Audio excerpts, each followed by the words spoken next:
नमस्कार दोस्तों। आज हम आपको बताते हैं कि गोदावरी नदी का जन्म कैसे हुआ। शायद आपको ये नहीं पता होगा, तो चलिए हम आपको बताते हैं। अगर आपको ये कहानी पसंद आए तो चैनल को लाइक कीजिए, शेयर कीजिए और सब्सक्राइब कीजिए, और कमेंट बॉक्स में हमें ज़रूर बताइए कि आपको ये कहानी कैसी लगी। आपने कभी नहाते समय बोला जाने वाला एक मंत्र सुना है? गंगे च यमुने चैव गोदावरी सरस्वती नर्मदे सिंधु कावेरी जलेस्मिन् सिन्धि कुरु।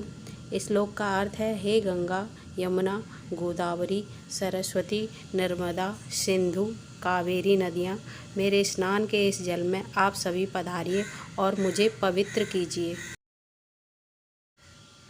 यह श्लोक आपने दादा दादी अथवा नाना नानी को कहते हुए सुना होगा। यहाँ सभी नदियाँ हमारे लिए पवित्र हैं। आज हम इनमें से एक वंदनीय गोदावरी नदी की कहानी सुनेंगे। भगवान शिव के 12 ज्योतिर्लिंग हमारी पवित्र भारत भूमि पर हैं। इन 12 ज्योतिर्लिंग में तीसरे स्थान पर आता है महाराष्ट्र के नासिक जिले में गोदावरी नदी पर के तट पर विराजमान श्री त्र्यंबकेश्वर ज्योतिर्लिंग।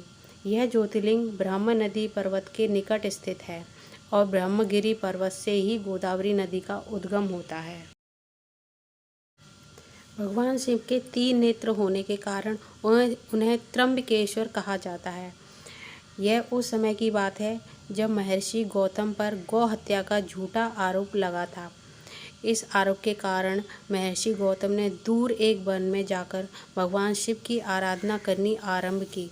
महर्षि गौतम का निश्चय इतना दृढ़ था कि उन्होंने धूप, गर्मी, ठंड, बारिश एवं जंगली जीवों का भय न रखते हुए अपनी तपस्या जारी रखी।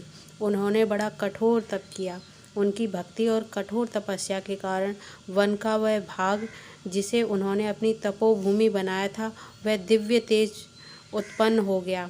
उनकी भक्ति से प्रसन्न होकर भगवान शिव जी ने उन्हें दर्शन दिए और मनवांछित वर मांगने का कहा।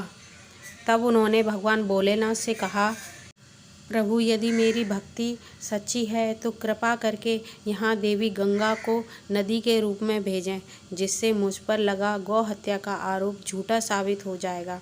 तब भगवान शिव जी ने कहा, हे ऋषि गौतम, देवी गंगा पहले से ही धरती पर विराजमान है और उन्हें वहाँ से यहाँ स्थानांतरित नहीं किया जा सकता, परंतु देवी गंगा के स्थान पर देवी गोदावरी यहाँ नदी के रूप में स्वयं विराजमान रहेंगी और उनकी उत्पत्ति ब्रह्मगिरी पर्वत से होगी।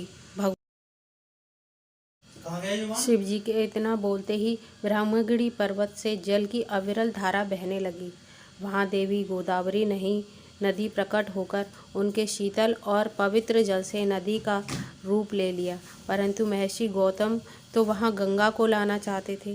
गंगा नदी के स्थान पर वहाँ गोदावरी नदी के आने से उन पर लगा झूठा आरोप तो मिट गया, परंतु उनके मन की संतुष्टि नहीं हुई। देवी गोदावरी को गौतम ऋषि की मन की स्थिति समझ में आ गई। उन्होंने